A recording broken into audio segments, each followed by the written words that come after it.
We are broadcasting to 180 countries today, across Asia, Latin America, Europe, the Middle East, Africa, the USA and Australia. A warm welcome to all of you. Prince William will marry Catherine Middleton at Westminster Abbey in a service starting in 1 hour's time. Very soon, William and his brother Prince Harry, today's best man, will emerge from Clarence House, and bride is with friends and helpers nearby at the Goring Hotel near Buckingham Palace. Kate will be leaving the Goring Hotel for the Abbey at around 10 to 11. The Queen and members of the royal family soon will be leaving Buckingham Palace by car to travel to the Abbey, but they'll return in more traditional style in those horse-drawn carriages. Those grand processions making their way along the Mall, which is decked with flags today and lined with thousands of well-wishers. Clarence House, our focus really for the next few minutes, because that's where we're expecting to see Princes William and Harry. And in the meantime, lots of crowds waiting just to the right-hand side, just off the Mall, expecting to see their first glimpse of William and Harry. In the meantime, let's just get a sense of what's happening at the Goring Hotel, where the Middletons are. Anita Ronnie is there for us.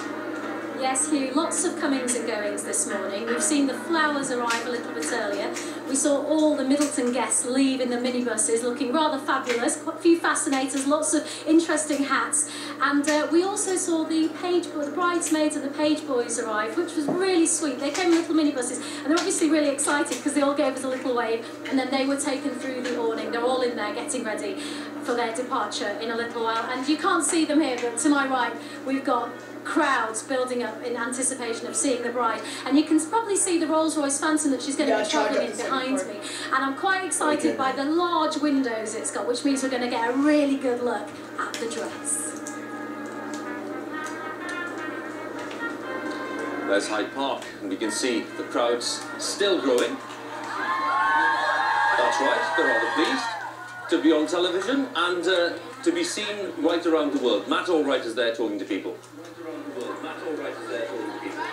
Oh yes, we were in Hyde Park Barracks, but never mind the barracks because we're in Hyde Park. And if you want a couple of examples, there's been a lot of that. If you would like to see some examples of what wedding dresses may look like, here are three possibles. Hello, Seth, give us your names. Angela, Amy, Joe. Why have you come in wedding dresses? Tell me. Why not? We thought we'd come and support and join in the hype. And obviously, looking the way you are, all it takes is 3 eligible gentlemen. I mean, I don't know if you were hoping for a royal. We're all commoners here. But were you hoping for a royal to see you on the screen and maybe stump up? There's still time for Wills to change his mind if he wants to. OK, tell us, where have you come from? Sorry. You're all from Surrey today? Wills, It's getting very rowdy here. People are streaming in all the time. They expect 150,000. It feels like we might have that already. There's only one thing left to do. Bouquets, ladies. 1, 2, 3. Away you go.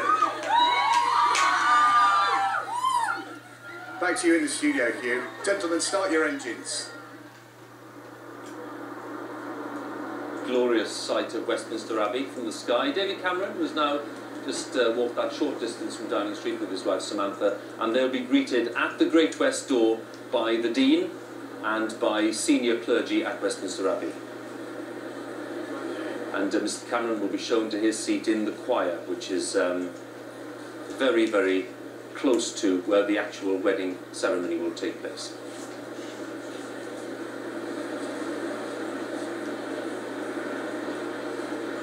You're greeted by, among others, the Receiver General, by senior military figures, and those who've been responsible for organising the ceremony and service in the Abbey itself today. Now going down through the nave, and of course they'll be going through that avenue of trees. I mention that because it does give us quite a strong signal about the kind of service that Kate Middleton and Prince William want. To bring nature, the world of nature, the language of flowers into this service, reflecting their interests as well as people who love the countryside. There we have the Chancellor of the Exchequer, George Osborne, on the right-hand side, and they have the traditional seats for political leaders in the choir. Very familiar face, Kenneth Clarke, now Justice Secretary, a former Chancellor, former Home Secretary. Elton John and his partner David Furnish were taking their seats. Elton John, who opened and closed the Diana Memorial Concert just a few years ago on what would have been her 46th birthday. Theresa May, the Home Secretary,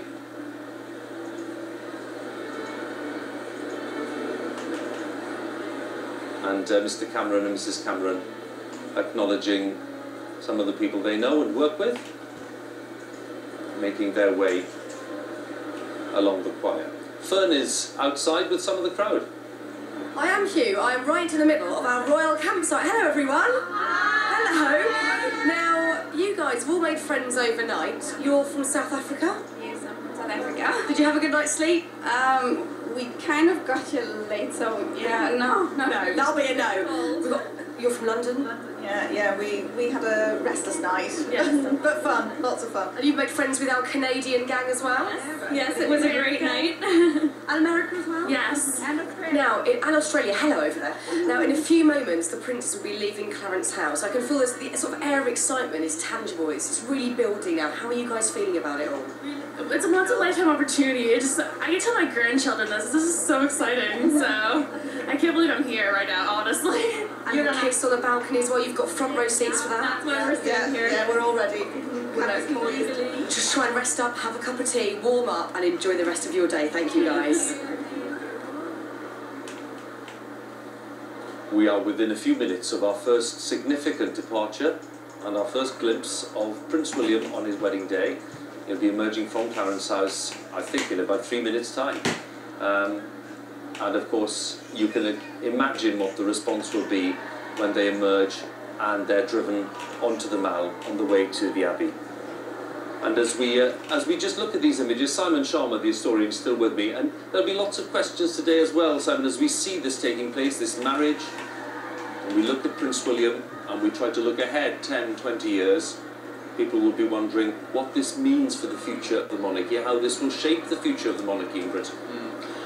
I want to say as well, that we're about to see the two brothers together.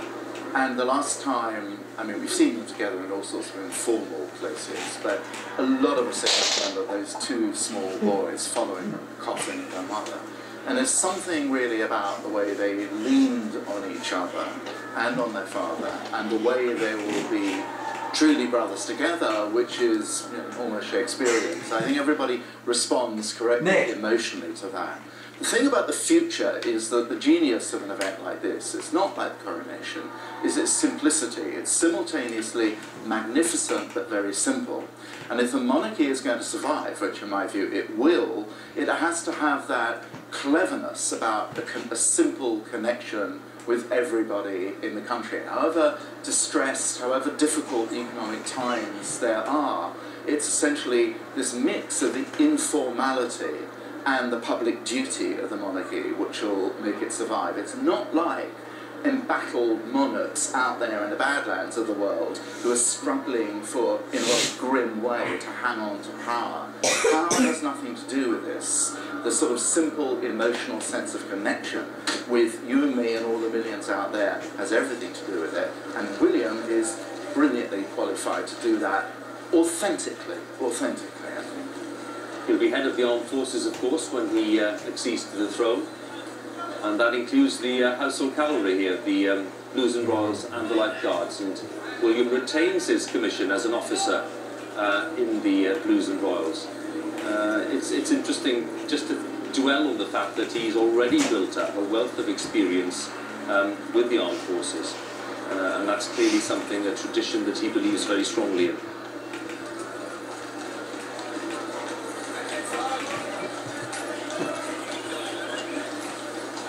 And as we look at the household cavalry today, it's just worth remembering too that one of the initial announcements just a few hours ago from the Queen was that Prince William would be known as the Duke of Cambridge, Catherine as Her Royal Highness the Duchess of Cambridge. Another two titles for the Prince, the Earl of Strathern and Baron Carrickfergus.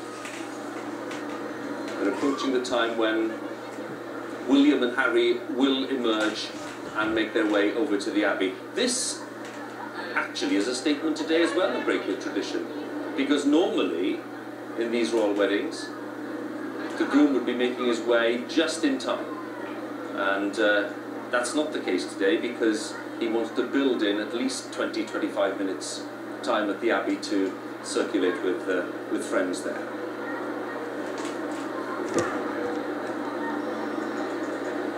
The look from the sky might give us a clue. There, the building, the white building, just at the top centre of the shot. Lancaster House is the big building on the left, and there you have the great green expanse of St James's Park and the Mall.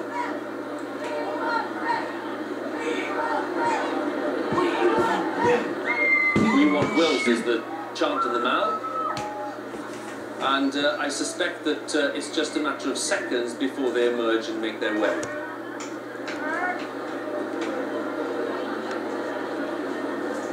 A sea of Union flags and all kinds of memorabilia already bought, and lots of stands throughout St James's Park yesterday. And there you see a really magnificent display of flags all the way up the Mall towards Admiralty Arch. They'll be leaving in one of the state limousines, one of the state cars. I think it's going to be a Bentley, one of the 8 limousines in the Royal Mews. And for those of you joining us, just a reminder that the journey there will take place in cars, and they'll return in the traditional horse-drawn carriages. And when we catch the first glimpse of them today, again, to think of yet another break with tradition. Prince Harry travelling in the car as best man, not as a supporter, as they're traditionally called by the royal family, but wants to be known, Prince William wants him to be known as his best man today. Another signal that they want this to be less formal, a little more accessible. Normally it's the bride, of course, who keeps us waiting, but today it's the groom. But to be fair, it's not really a matter of panic at this stage, because there's a good 45 minutes to go before the service starts.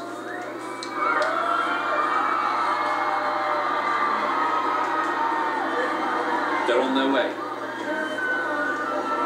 And a splash of red, which tells us that Prince William is in his uniform as Colonel of the Irish Guards.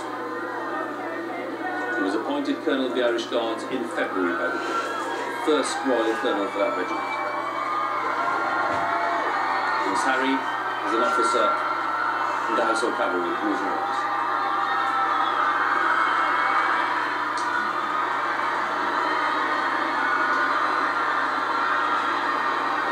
They're looking calm, they're looking contented, looking very together, and acknowledging the crowd very happily.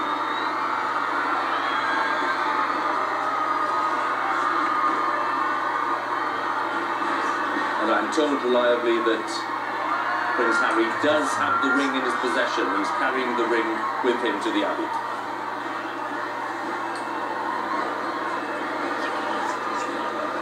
It's a great sight. The expanse of the Mall, as Prince William of Wales makes his way to Westminster Abbey for his wedding. Now known as the Duke of Cambridge, the Earl of Strathern and Carrickfergus. But I suspect he'll always want to be known, quite simply, as Prince William.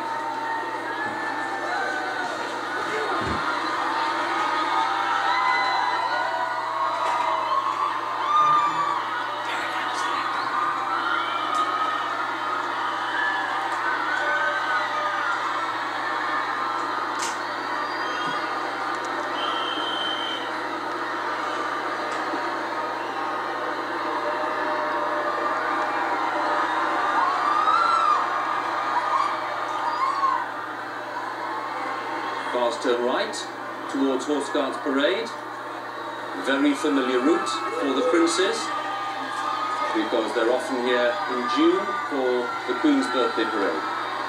This year, of course, Prince William will be on parade as Colonel of the Irish Guards.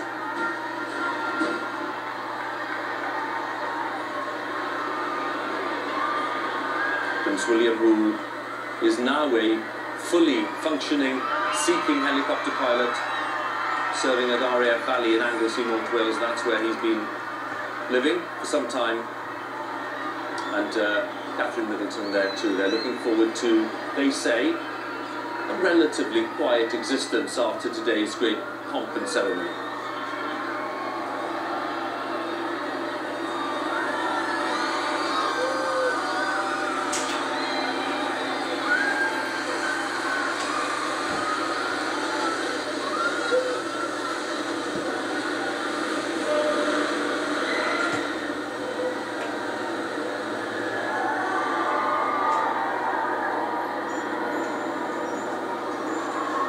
A salute from the Guard of Honour in the tilt yard outside the Horse Guards building.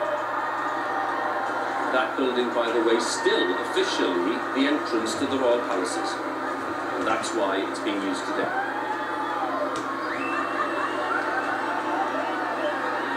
And out onto Whitehall. The crowds were gathering at 5 o'clock this morning. The memorial on the left to the women of the Second World War.